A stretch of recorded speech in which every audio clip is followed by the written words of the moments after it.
குழந்தை போல நடப்பதென்ன சுவாமி மலையிலே, தீ கொழுந்து போல சிவப்பதென்ன திருச்செந்தூரிலே.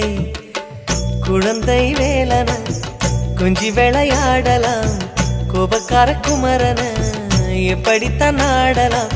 குளத்தை போல மனசு கலங்குது, குமரா தெளிய வச்சா ரொம்ப நல்லது.